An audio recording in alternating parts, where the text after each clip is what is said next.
stand up so we can see all your smiling faces. Stand? We take this Stand. Yeah, or just get your faces up. So anyway, there's really two parts of our history. We just published a book called Baptist in Early North America, Volume 1, which is the transcription of our earliest records that started in 1649 with the establishment of Baptist churches in Wales. In 1649, what was happening in England? Does anybody know?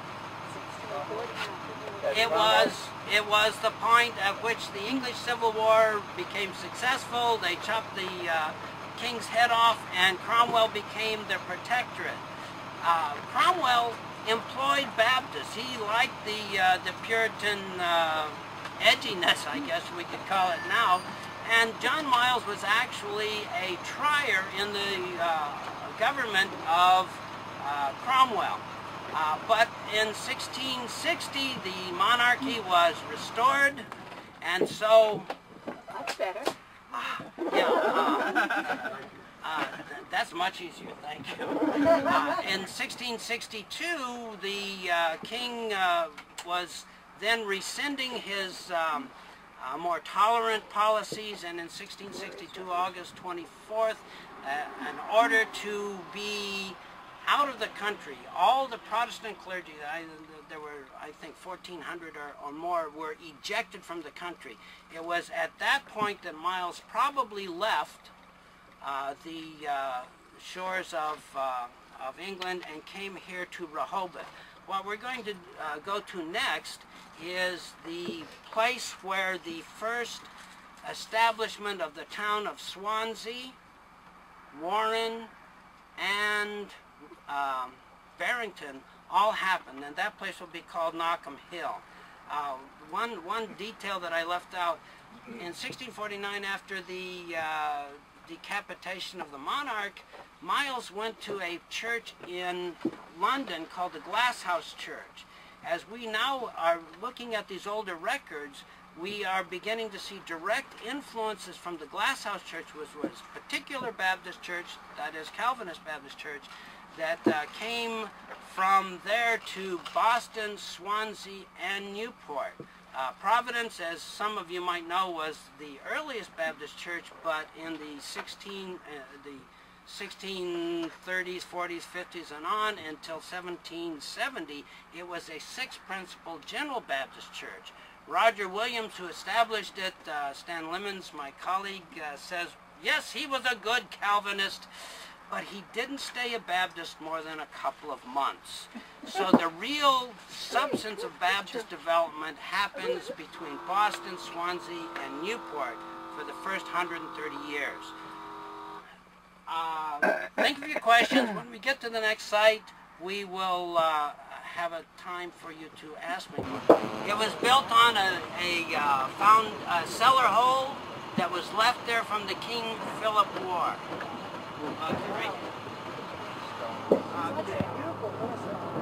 We get out, and I'm going to stand. I know at this point I'll probably lose my voice by the end of the afternoon, so we're standing here at the monolith. This was placed here, I believe, in 1905 by the Barrington well, it's the Barrington Historical Society. It's now the Barrington Preservation Society.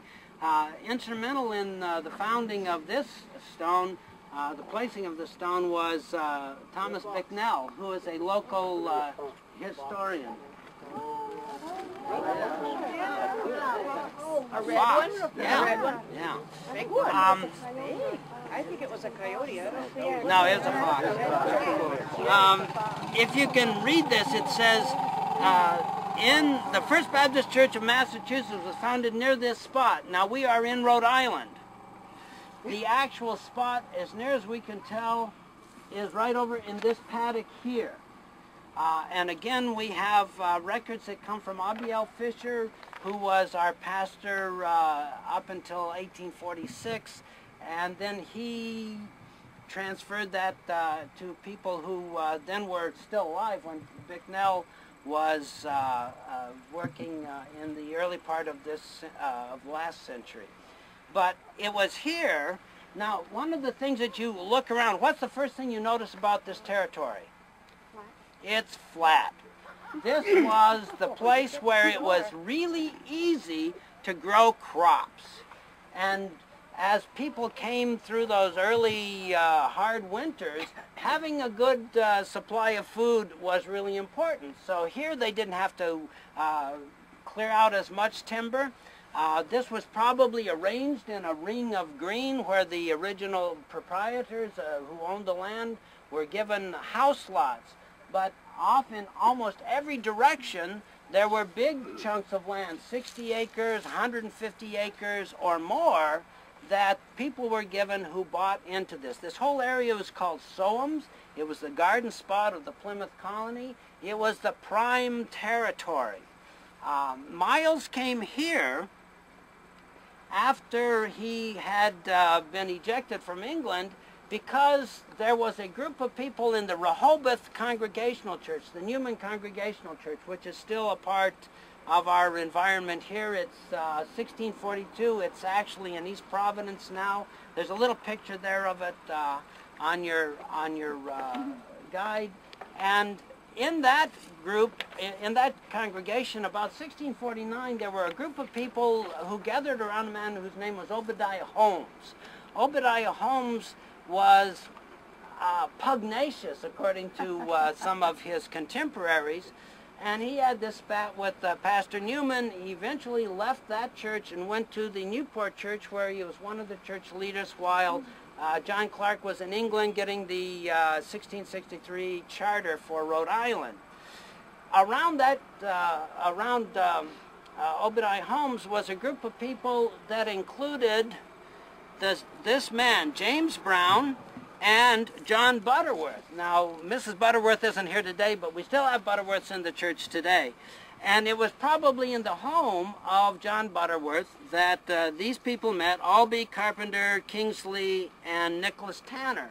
Nicholas Tanner was the only other person that we know, besides the spouses of the men, that came from England with Miles.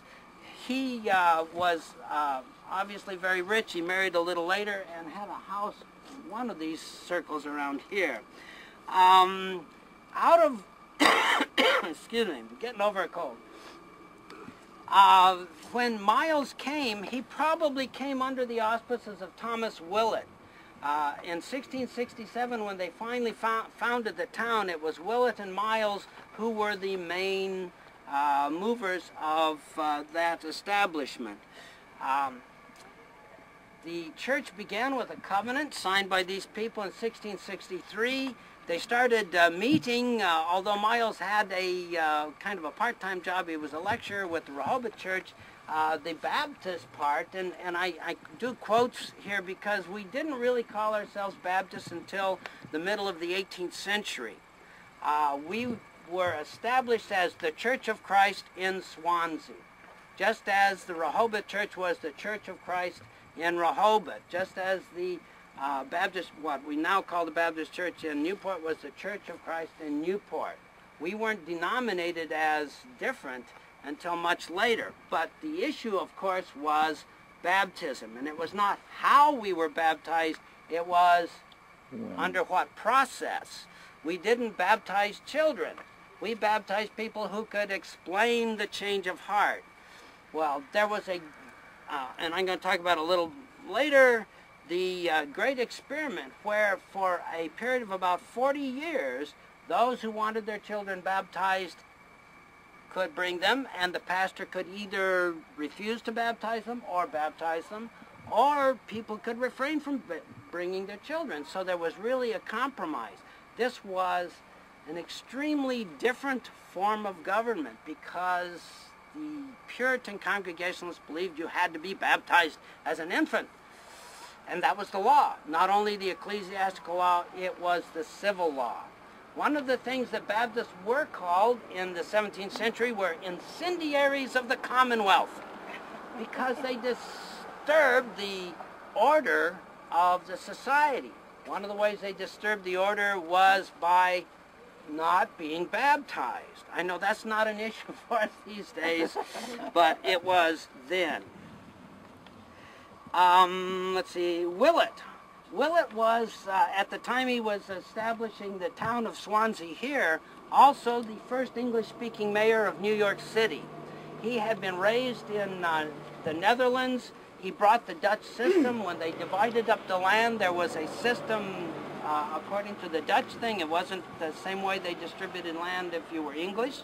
And so, being facile in both Dutch and English, he was called on. He became a very rich man and had a shipping business, and that's my suspicion how Miles got here, because he was married to Mary Brown, the sister of James Brown, the daughter of John Brown, who bought this property in 1652. I've been working with a group called the Knockham Hill Initiative. The Knockham Hill Initiative worked on the National Registry application for the Allen West House, which is this one right here. And we now have a consistent deed history from the present owners all the way back to the time when this property was purchased from Massasoit in 1652 by John Brown and a colleague of his. So John Brown was noted as a more tolerant kind of person. He was a member of the Leiden community, that is the group that came over, and we now know them as the Pilgrims. We have to remember that Plymouth was settled not only by people looking for religious expression, but also people who wanted to make a buck. And the way that they made money was by having land. And this was the prime piece of land. One of the questions that came to us as we tried to figure out, how did they support the pastor back then? Because they didn't have a salary. Well, they gave him 150 acres. He had a house lot probably within a few feet of us here, but he also had, when we go to the next place, he had 150 acres that stretched across the river and resulted in the land. Why did he come here? Well, he was offered, this was also the site of the King Philip War. This area was abandoned. When we go to the next place, you'll see where the garrison house was. But after 1675, this was not a real good place for people who were white-skinned to be. And so the church scattered. Miles went to be a part of the Boston church. He was offered the pastor position there, but there was still political turmoil, and there was still a lot of things that were unsettled. He came down here because they gave him land, because there was political connections. The church as it was established here was an established church. That meant that we were the only church in town. You want to go to church? You came to us.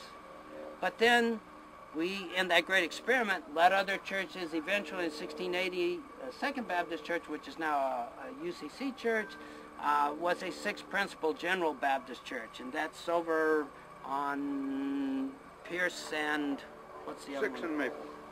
Pierce and Maple, yes. Alrighty. Any questions? Alrighty. Did they actually build a building or to hold it in people's houses? Thank you very, very, very much. Okay, at first the church was organized by meeting in houses. This was the missionary model that came out of the Glasshouse Church. It's the same way that Boston, the same way that Providence, the same way that Newport all began, Swansea began. First by meeting in houses. Having a meeting house was social capital. It was a sign of respectability and influence. Our church had the first, quote-unquote, Baptist meeting house, as I said, probably right over there, and that was the first one in the New World, 11 years earlier than Boston, 20 years earlier than Providence, and about 15 years earlier than Newport. Good question. Thank you. Anybody else have a question? How much of this is in that new book? How much of What you're saying is in that new book. Some of it, but you're going to have to read more than one book. Alrighty, let us go. We're going to come down here. One of the features, we're going to go across a little brook. That was the water source for the town. As we come up and go around here, Then we're going to come out here, we're going to go just about 1 mile, and we're going to stop at the Garrison House site where there is a monument. Alrighty. Thank you. Wait, one more question. One more question. Has anybody done any archaeological work here to look to find any of this? The question about archaeological stuff is muted because this has been agricultural land for so many years that even the sound things they do wouldn't disclose cellar holes or anything. You know, it's just been plowed and planted and plowed and planted. Probably nothing there to find. There have been, you know, some investigations, but not sufficient to bring the evidence that we would like to have. So. Alrighty. The evidence for the building comes from various historical and town records. Right. Oh, okay. Across the grass. Along the road. This is like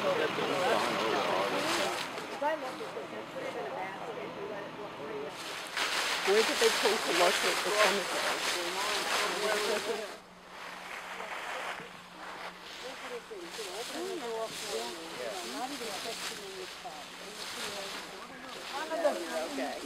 One of the questions that came up as we were walking up here was, why did they locate their cemetery here?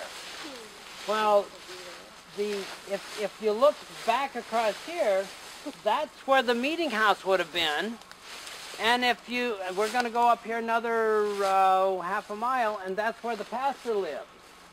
So this was all area that was accessible in the original design of the town. What happened, though, of course, was after the King Philip War, the center of commerce, the business center, moved south because the Indians were displaced. And so eventually the town stores and all that, the commerce, were down in what is now Tyler's Point, which is where they moved the building. After this first meeting house was burned, they rebuilt down at Tyler Point. Now this is 100 Acre Cove right behind us, and I don't know if you can see it now, but at the other end is the Barrington Congregational Church. The Barrington Congregational Church was a daughter church of ours about 1717, when those who were still interested in pedobaptism began to grumble. And they began to talk about, well, we needed a learned and orthodox pastor, i.e. they wanted somebody who would baptize their children as the Puritan Congregationalists did. So we were located here really because it was still in kind of the center of the development of housing, and it was still on this path. This road that we just were on was the Pokanoket Path. That was where the native peoples would move from one side to the other. As we go down next to the side of the Garrison House, that's where you cross the river. And it's called the Waiting Place. If anybody's read Philbrick's Mayflower, Yeah. he talks about the first battle of the King Philip War at that point. We will see that in a moment. But the other significant feature here is that you can reach this by land or water. And we remember there was probably pretty dense forest where the Indians hadn't cleared the land for their corn. So it was much easier to either go along the path or get in your canoe and go from one place to the other. That way is Wannamoiset. That's where Willett and Brown lived. This part was all called Soames, and it was divided up by several people. Eventually, Miles got a huge group of it. If you walk around the cemetery here, you will see all sorts of Swansea families. Luthers, Boswiths, there might be some Butterworths, there's probably some Browns. The oldest graves are over on this side, down that little path. They're just little nubbins of rock. They have been worn off for these many years. But this was the original place. So, if you have any questions? Yes. What's that? What's that? You'll notice he asked what this square rock was. Now, you'll notice that this is like a square of these rough cut stones. What are the names on the stones there?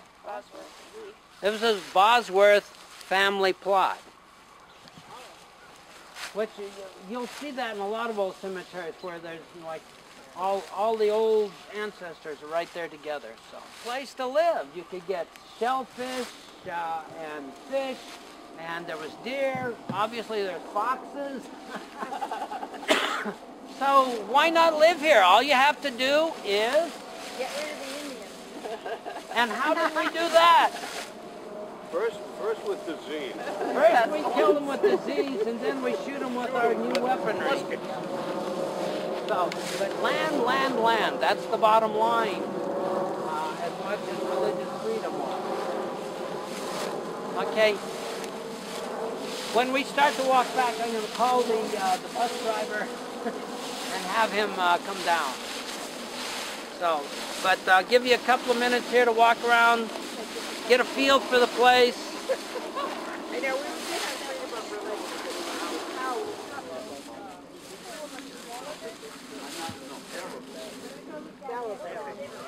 religion. I think that's slate. And then unfortunately though, it's easier to carve, but it It's soft stone, yeah. It does deteriorate quickly. Soapstone.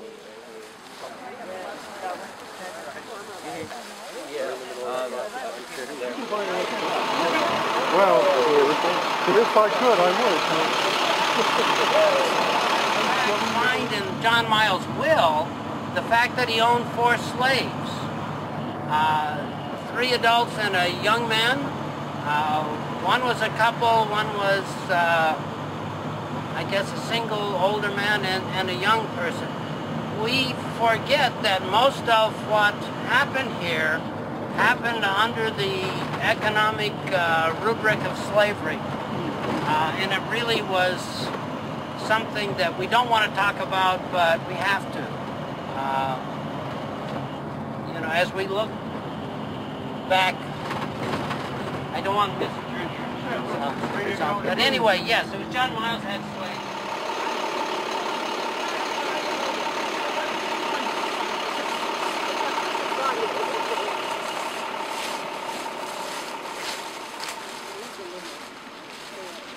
Well, there's so much to do.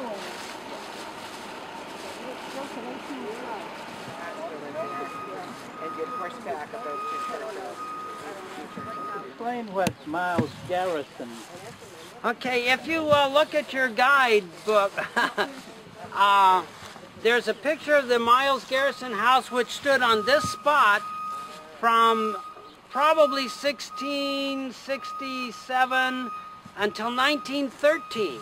It was not destroyed in the King Philip War, but it stood until it burned down in 1913. So we have pictures of it, and that's what it looked like. When the King Philip War began, the bridge is about 100 yards that way, and if we have a moment, you can walk down to see the bridge, and that's the crossing point. That's the point at which Philbrick describes the first battle of the King Philip War. One of the reasons that this is significant is because of the social status that having a real building and a meeting house and land. Miles would own all of this land for 150 acres across the river and onto that side. And this was part of the deal that brought him to Swansea rather than staying in Boston. Trying to read my notes here. This also became the commercial part of the industrial center of the town in the early days. If you turn around, you see a monument right over there, and that's to the Barney shipbuilding people. This used to be called Bung Town. Does anybody know what a bung is? A barrel. A barrel. It's the hole in the barrel where they put the little plug. But this was one of the Barney mansions. It's one of the older houses. It's not finished, but it was a sign of the prosperity, which until they quit making wind-driven boats, we did really well here. One of the things about Swansea, everybody says, well, you're just a little church now. What happened was the big congregations went with the money.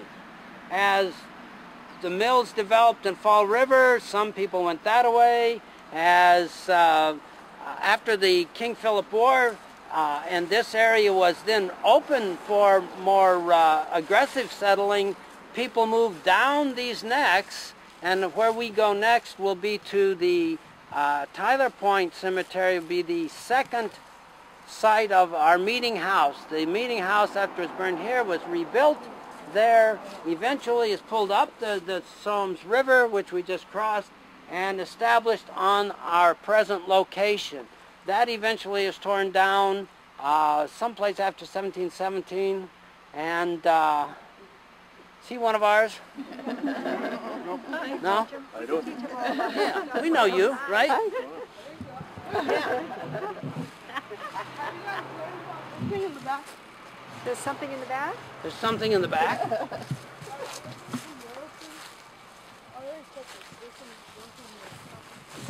Oh, no.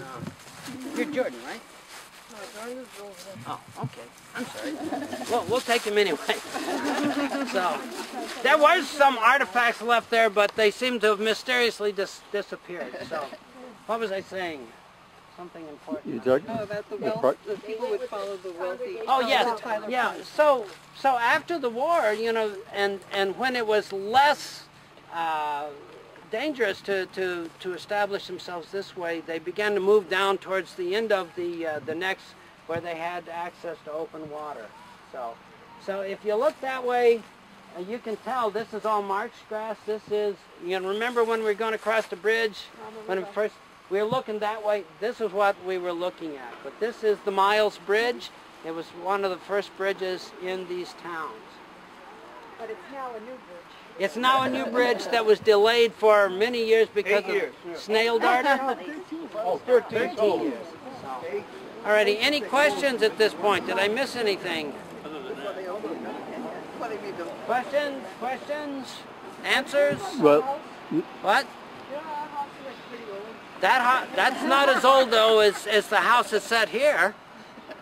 Did you know? There was a house here. There was a house here. Do you want to see a picture of it? That's what it looked like. That was That used to be like the house where the underground tunnels were. underground tunnels. Yes, because the Barneys were active in the abolitionist movement. So we have lots of history here. They used to build ships. We have another historian here. It's wonderful. Alrighty, unless you want to walk down to see the bridge, we'll go on towards Tyler's Point.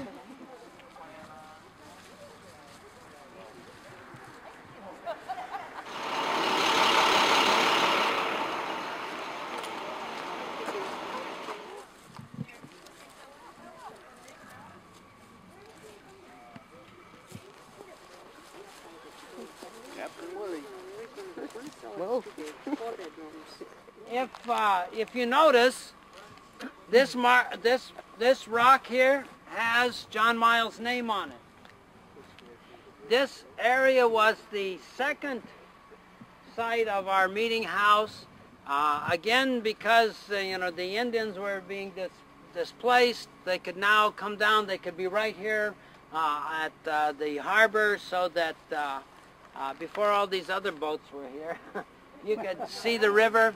You can see across the water here the downtown part of Warren.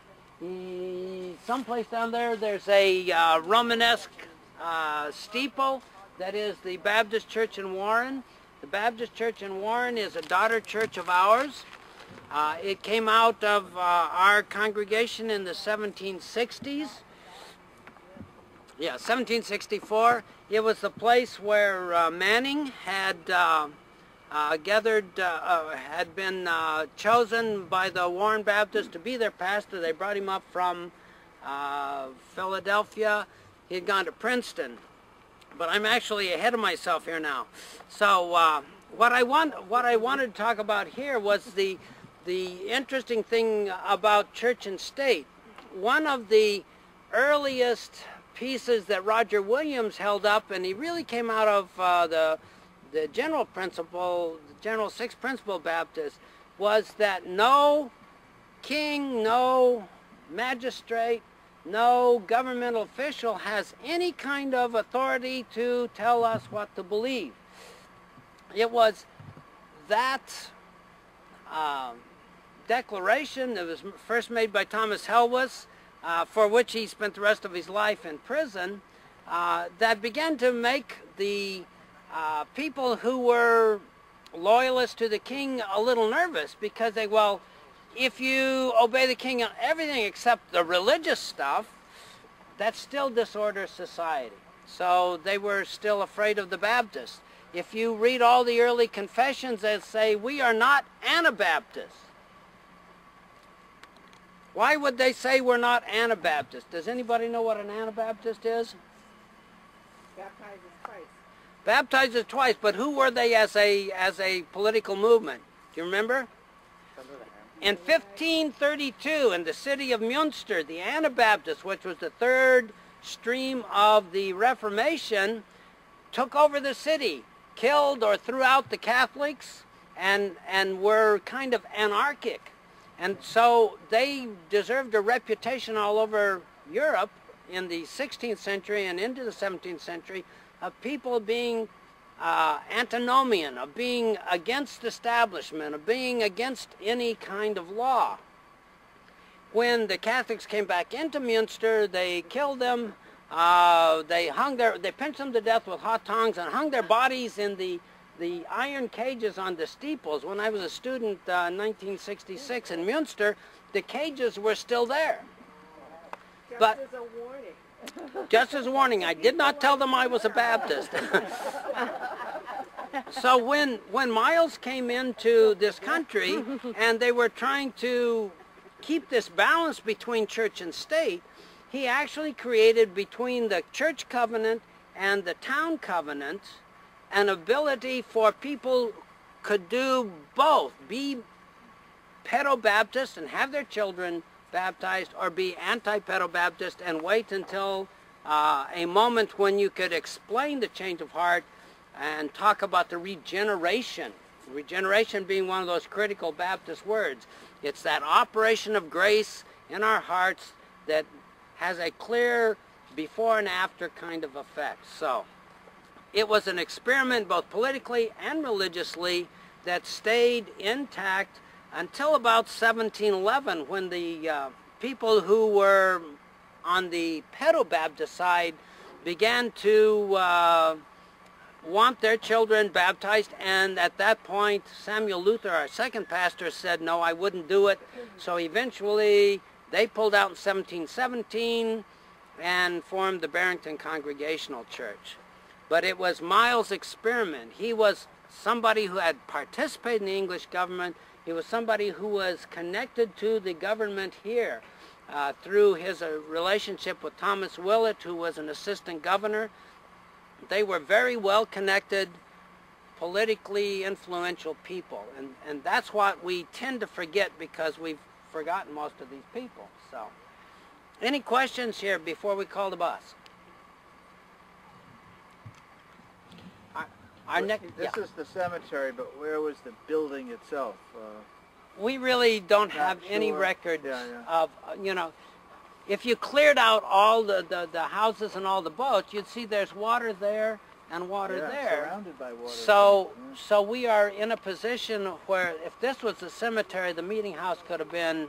Might have been over there. And they created another house for Miles to live. So that was his personal house, the Garrison house, and then he had another house to live in down here. I like the church when they big houses. Give you a couple of houses. That's right. Is that stone right where he's buried? This is another one of Thomas Bicknell's projects. Around the beginning of the 20th century, Henry Melville King wrote a book on John Miles. He read some of our old records, but Bicknell picked all this up and he started to go back and try to find where the significant spots were. So he was the first one to identify the Knockham Hill as the site of our first meeting house, and then he put legend has it that Miles is buried here someplace. We don't know exactly where. There is no official record of his being buried here, but Bicknell wanted to commemorate him by putting this stone here, and I believe that was 1905 that it was placed here. And that was really kind of the last time there was a lot of interest in the Swansea story, until now. So. Do they have, I notice there's no dates on that. Do they know when he died? Or 1683 is when he died. The same year that Roger Williams died. Ah. And it was several years, I think 1679 was when John Clark died. But all of those really essential Baptist leaders were all of one generation that came out of the turmoil of the Reformation and the subsequent political turmoil. So they all lived through the King Philip War? They did. Alrighty, meander a little bit and I'll call the bus.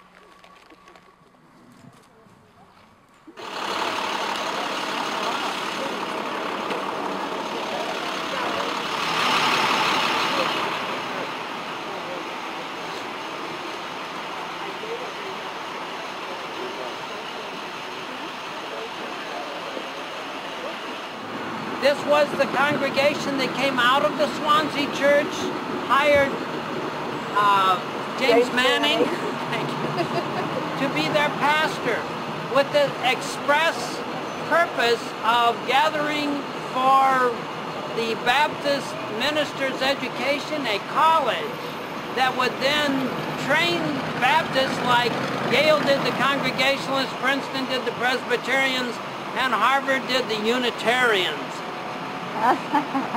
So they came out of our church, they formed it here. Originally the College of Rhode Island was housed in this site. Actually, the building that they lived in was where that tree is. Okay, and that's been torn down sometime now. Well, I think it was burned down by the British. The British burned their second building. First building. First building. First building. Okay, and when the British burned their building, the Warren congregation had no place to go, so they came back and became a part of the Swansea congregation again. And then our pastor came to Swansea too. Charles Thompson, and then at that point he stayed in Swansea and Warren had to get another pastor, but when they came to reorganize with this, it was with the express purpose that when they were able to reorganize themselves and reconstitute the church in Warren, that they would then go back to being a church in Warren. And it was here that they came, then they built the second building, which looked kind of like that. First one was the square one. And then in 1849? 1844. 1844, 5 years off, they built this building, and they built it out of bricks and stone because they now had money. And this was whale money. Whale money and slave money. Yeah. And all sorts of other kind of monies. Now Swansea is upstream and it's kind of turning into agricultural land. Here is where the commerce began to spread up and down. Yes, remember I said there were two kind of Baptists. There were the general six principle kind of Baptists, and they were less organized and maybe a little more radical. And then there were the particular Baptists came out of the Glasshouse Church, Kiffin and Spilsbury. They had direct ties to Boston, Swansea, and Newport, and it was that particular stream of Baptists that took James Manning, brought him here, and then as the money moved to Providence, they hired Manning to go there and reestablish the school, which was then named Brown University because Nicholas Brown gave them all sorts of money. $5,000 Brown gave to get his name on it. Providence That's what naming rights were then? got $2,000 more than we earned or gathered for the college to say here. But $2,000 then was enough to Say bye-bye. This is Esther Irish. Esther is the settled pastor here at the Baptist Church in Warren, formerly on the board, or you're still on the board of the, you were on the board of the American Baptist Historical Society. You've been a pastor here how long? 9 years and 1 month and 1 day. 9 years, 1 month and 1 day. Any other time I probably couldn't have said that.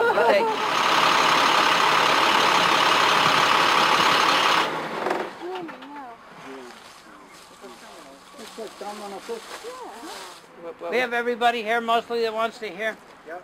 One of the significant things that happened was under the leadership of Samuel Luther.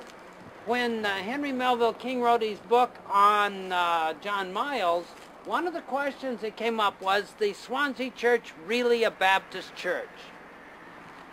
And I think it's a legitimate question, because we really need to understand that Baptists did not emerge as Baptists. They came from many different streams, from levelers, from nonconformists, from separatists, from Puritans, from Presbyterians. In the 17th century, oftentimes people wouldn't change their opinion. They'd be one thing one time and recorded as something else in another source.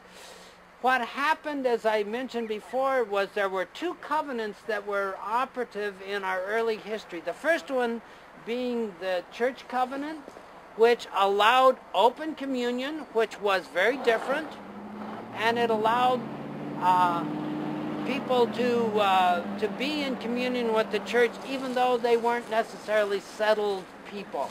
And they didn't want anybody to be schismatic, so they're very clear language in our covenant, railing against schisms and arguments and all that sort of thing. When they put the town together in 1667, they wrote the town covenant so that only Orthodox people could live in town.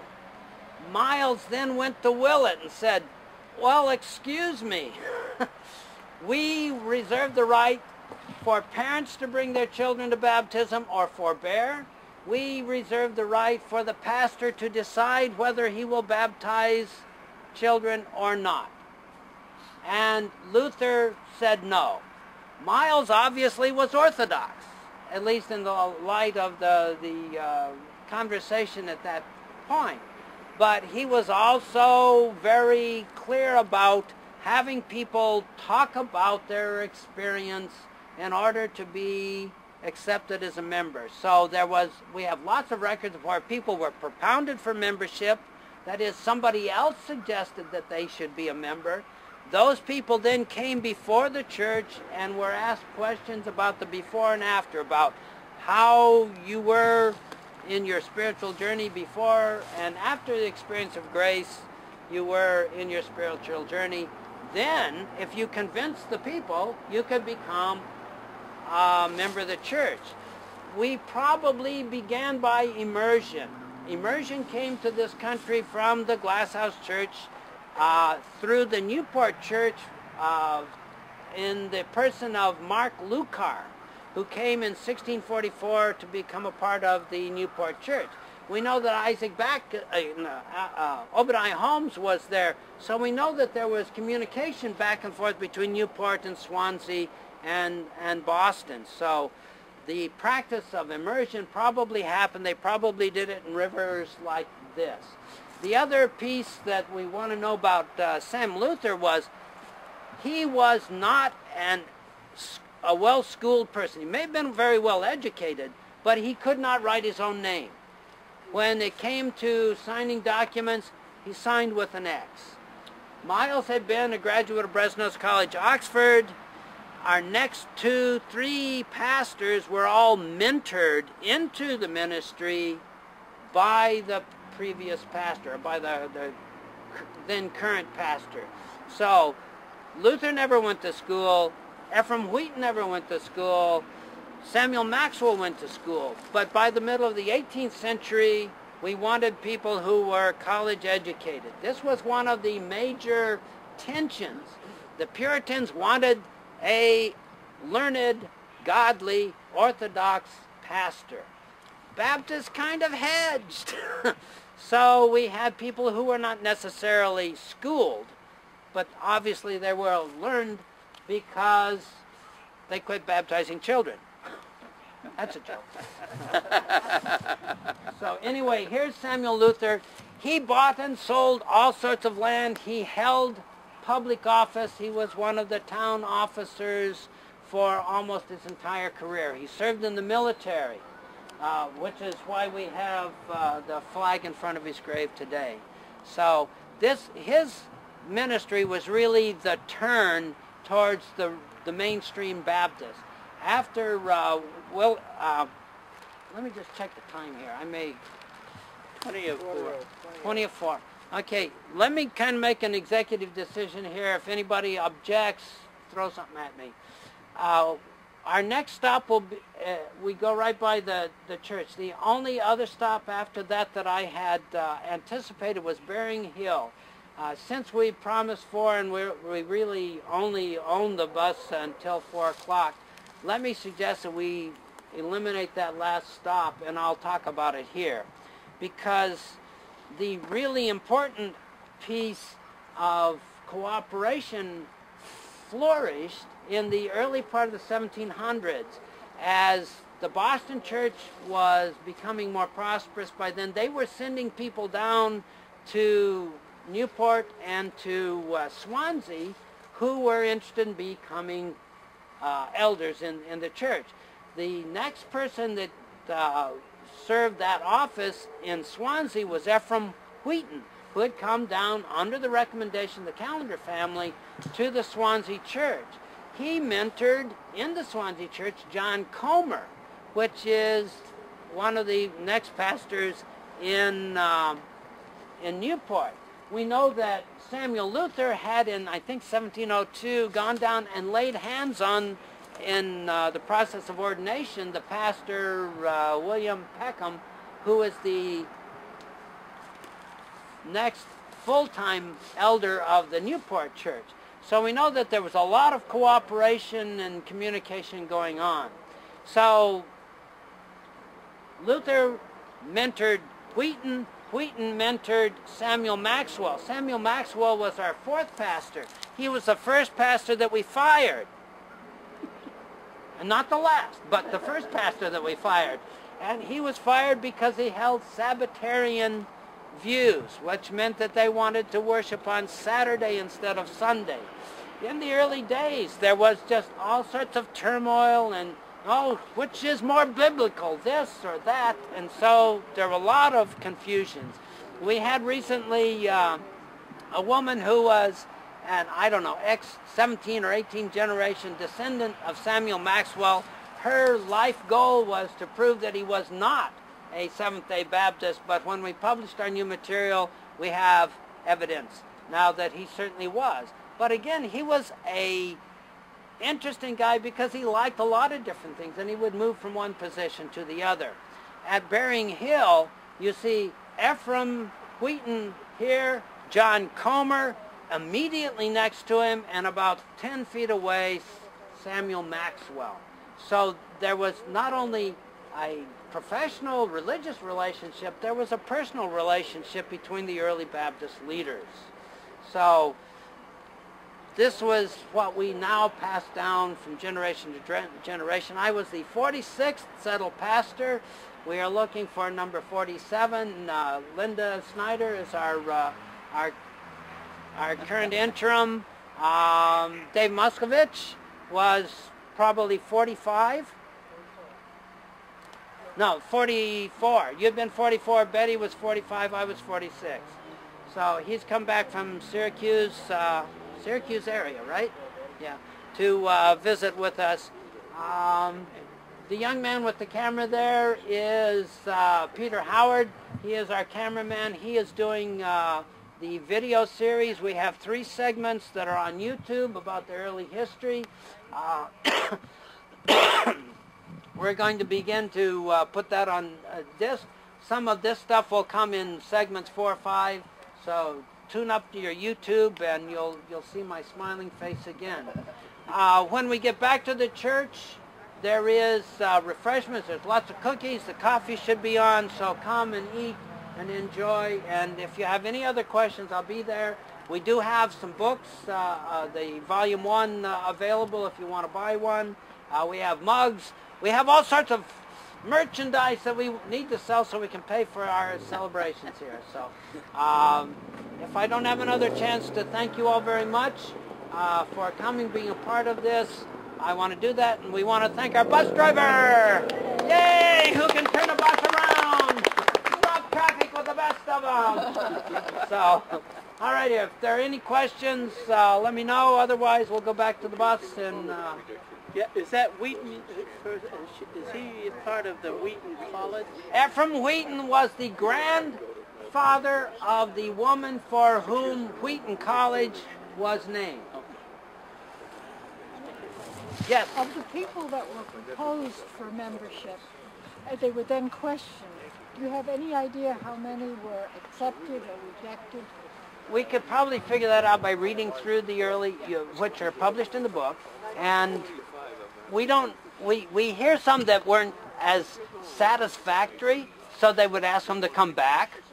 So, you know, we don't necessarily, we can't really quantify how many were not proposed. But if they were propounded, then it was in the notes. So, all right.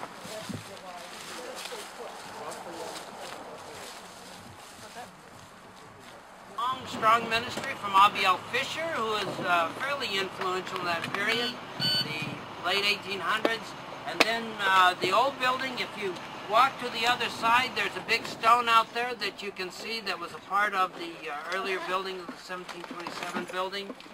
We have been in this building now since 1848. It's one of the oldest meeting houses in the state. Probably not the oldest, but it was reconditioned under Linda Spoelstra, who was our first woman pastor, came in the 1980s. So if you haven't had a chance to go upstairs and look around in the sanctuary, by all means go up there. We do have, as I said, some other things here. And refreshments! And I will not stand in your way anymore. Thank you all very much for coming. Thank you. Yay.